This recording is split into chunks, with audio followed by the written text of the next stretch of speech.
Vamos dar continuidade ao nosso resumo da obra Verdade e Método 2 de Hans Gadamer. Hoje nós vamos resumir a parte intitulada Complementos. Para Gadamer, a própria compreensão inclui uma dimensão reflexiva, ou seja, compreender não é mera reprodução de um acontecimento, não é cópia do mesmo, mas vê uma estranheza face à tradição, segundo a qual a tradição constitui uma total alteridade frente ao presente. Foi somente com Heidegger que se consolida a compreensão em conceito filosófico universal. Em Ser e Tempo, a compreensão é um modo de realização da historicidade do Dasein. O caráter de porvir, o caráter fundamental de projeto, conveniente à temporalidade do Dasein, delimita-se pela outra determinação do estar lançado. Nesse sentido, o ser não deve ser concebido como uma simples atividade da consciência compreensiva, mas como um modo de acontecer do próprio ser. Assim, o si mesmo que nós mesmos somos não possui a si mesmo, ele é um acontecer. Gadamer traz a analogia do jogo para retratar esse acontecer que se dá pela linguagem. Como aprendemos a falar, a trocar ideias, fazer perguntas, descobrir o que o outro está pensando, mentir, falar a verdade, etc. Tudo isso correlaciona-se com a estrutura do jogo. À medida que jogamos, vamos aprendendo as regras e as modificando. O jogo possui a característica de sair da rigidez da objetividade para a prática lúdica, como no diálogo, que sai do monólogo solipsista para o estranhamento, para que não é eu. O texto, de igual forma, quando sai do silêncio para começar a falar, não se limita a dizer sua palavra, mas dá novas respostas a quem lhe faz perguntas e apresenta novas perguntas a quem lhe põe respostas. Conforme Gadamer, compreender textos significa manter com eles uma espécie de diálogo.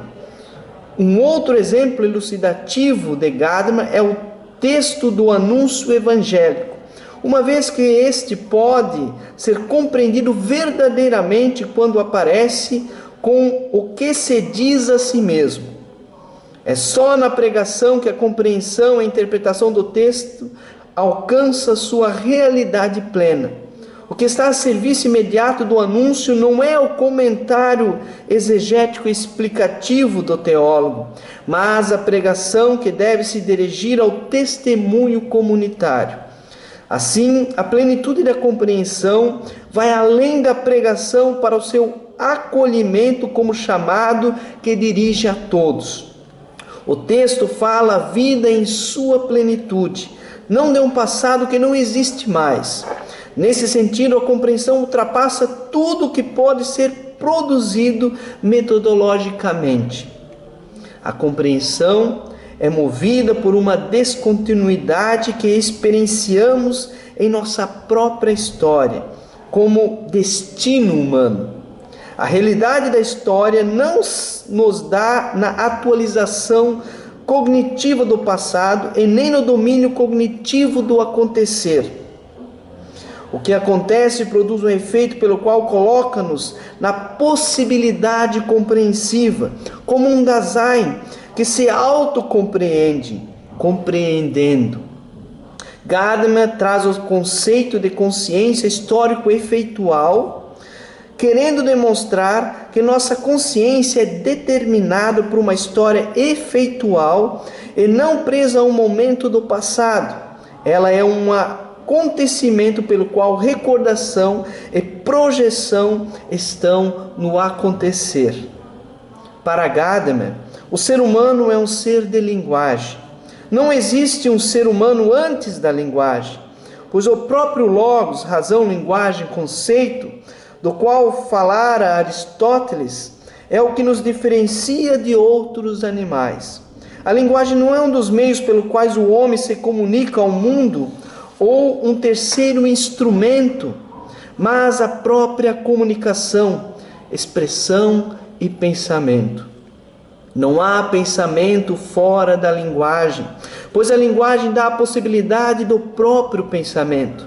Não existe um antes ou um depois da linguagem, mas um acontecer da linguagem, um processo histórico efeitual da linguagem, no qual se dá toda a compreensão. Entre as características essenciais da linguagem, Gadamer fala do esquecimento de si mesmo que advém da linguagem. Assim, o esquecimento de si próprio da linguagem nos mostra que o seu verdadeiro sentido é o que nela se diz, o dito, que constitui um mundo comum. Outra característica da linguagem é a ausência de um eu, pois se dirige a alguém. Nesse sentido, o falar pertence à esfera do nós. A essência do jogo não é definida pela consciência do jogador, mas pelo jogar, pelo acontecer. Assim se dá na linguagem. Ela não é definida pela consciência individual, mas pelo dialogar. Conjugado a isso, surge um terceiro aspecto da linguagem apontado por Gadamer, que é a universalidade da linguagem. Não a universalidade no sentido da objetividade do conceito, mas que a linguagem não constitui um sistema fechado, porém oniabrangente, allumfassend. No enunciado há sempre algo de não dito, mesmo depois da interrupção do diálogo. Haverá sempre a possibilidade da pergunta: por que dizes isto? Nesse viés, o enunciado, o dito, a síntese do diálogo terá sempre uma motivação que se abre com o questionamento. O dizer e o dito apresentam uma dinâmica, pois tanto no perguntar quanto no responder dá-se um diálogo infinito em cujo espaço se dão palavra e resposta. O ser humano compreende-se na e através da linguagem. Nas palavras de Gadamer, tudo o que é humano deve poder ser dito entre nós. Gadamer diz que a linguagem é o centro do ser humano, pois só através dela podemos compreender o âmbito da convivência humana, o âmbito do entendimento, do consenso crescente, tão indispensável à vida humana como o ar que nós mesmos respiramos. A linguagem é uma vivência. A língua que dominamos não é esboçada apenas por uma terminologia ou convencionalidade, é onde vivemos. O fato de escolhermos as palavras é uma ilusão ou um efeito da linguagem criado quando dizer sofre uma limitação, Begrenzung, pois a linguagem nos remete tanto para além dela mesma, como para além da expressividade que ela apresenta, não se esgotando no que diz, no que se traduz e no texto. A linguagem como vivência, em sua dimensão hermenêutica, significa certamente uma limitação do caráter objetivador do que pensamos e comunicamos. Segundo Gadamer, as condições hermenêuticas não se referem apenas ao não dito, mas ao que dizer encobre. O dizer encobridor se apresenta tanto na mentira como no erro. No caso da mentira, quando ela não é conhecida como encobrimento, chama-se esse fenômeno de enganação. A enganação é como uma autoalienação que a consciência pode sofrer e que reclama uma dissolução mediante ao esforço da reflexão hermenêutica. A hermenêutica precisa lutar contra duas formas de encobrimento da fala. Uma dessas formas é o emprego camuflado de preconceitos. De certa forma, somos orientados por preconceitos que permanecem cobertos, que apenas através de uma ruptura que subjaz a orientação intencional do discurso é que podem se tornar consciente. Tal ruptura gera uma nova experiência que torna o preconceito insustentável. Assim, a hermenêutica vem a ser uma crítica à ideologia, colocando-a como suspeita de sua objetividade. Essa crítica é árdua, pois suspeita-se do dogmatismo óbvio. Outro aspecto hermenêutico é a autorreflexão da crítica, ou seja, quando consegue refletir sobre seu próprio esforço crítico, sobre as suas próprias condições e dependências. Desse modo, ela mesma não cai na pretensão de ser isenta de preconceitos. A hermenêutica, outro sim, vê-se como autocrítica e como crítica do pensamento tradicional.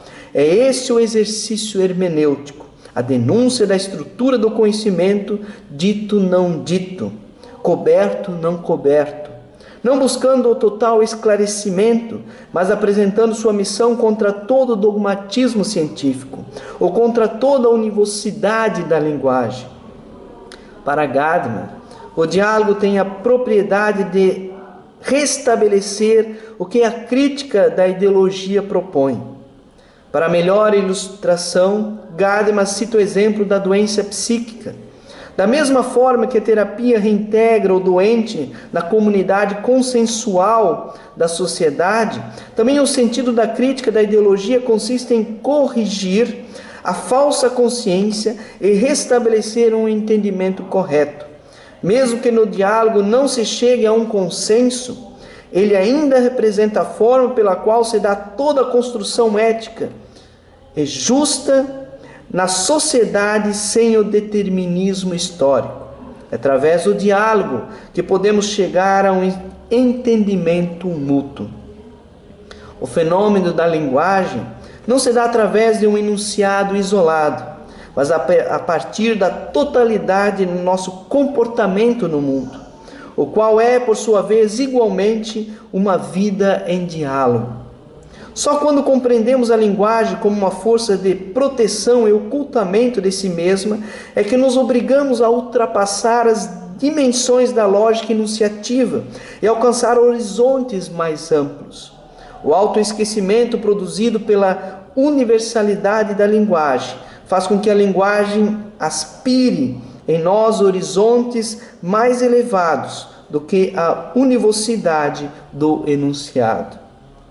Gadamer traz a imagem platônica do pensamento como um infinito diálogo interno para demonstrar como é difícil às vezes estarmos satisfeitos com o nosso pensamento e com nossa própria fala.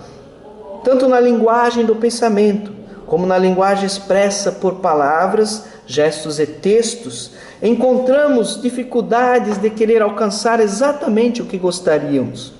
Mas além desse caráter mais universal da linguagem, do alcance de nossas pretensões, ainda nos deparamos com esquemas pré-formados, dos quais o pensamento já pensa o pensado, o texto já diz o escrito, a fala já fala o falado e o gesto já expressa o gesticulado. Seria possível alcançar o universal, expressar exatamente o que queremos? Para Gadamer, é porque justamente esse diálogo é infinito. Porque essa orientação objetiva que se nos refere em esquemas pré-formados do discurso entra no processo espontâneo de nosso entendimento com os outros e conosco mesmos. É que se abre em nós a infinitude do que compreendemos, do que se deixa apropriar espiritualmente. O diálogo é sem limites. Diferentemente de Habermas, Gadamer vê que, embora nos movemos no mundo da linguagem, de estarmos inseridos em nosso mundo através da experiência pré-formada pela linguagem, isso não restringe nossa possibilidade crítica. Ao contrário, abre-se para nós a possibilidade de ultrapassar nossas convenções e de todas essas experiências pré-esquematizadas, dialogando com outras pessoas que pensam diferentes, vislumbrando um novo horizonte crítico de nossas experiências. Apesar das pré-esquematizações, das ideologias, dos determinismos pelo qual nossa linguagem se encontra, ainda assim todas essas formas de auto-apresentação humanas devem ser constantemente integradas naquele diálogo interno da alma consigo mesma. Portanto, a linguagem não se restringe a nenhuma espécie de univocidade, ou qualquer forma de convencionalismo, nem se remonta a esquemas prévios.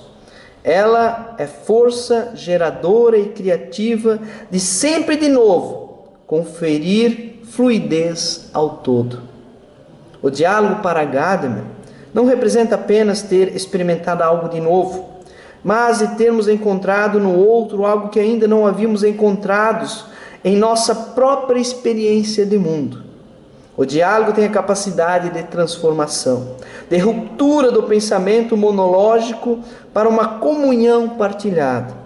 O diálogo perde sua capacidade quando não se ouve mais nada além do próprio eco do monólogo interior.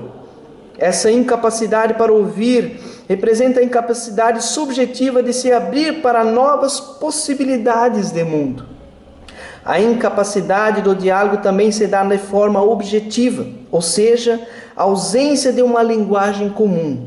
Segundo Habermas, é preciso observar que o entendimento entre as pessoas tanto cria uma linguagem comum como pressupõe uma tal linguagem. Isso não significa padronização, mas mútuo entendimento que vai além do dizer palavras polidas e bem colocadas. O entendimento não só dá na fala, mas na paciência, pelo tato, pela simpatia e tolerância e pela confiança incondicionada na razão comum a todos.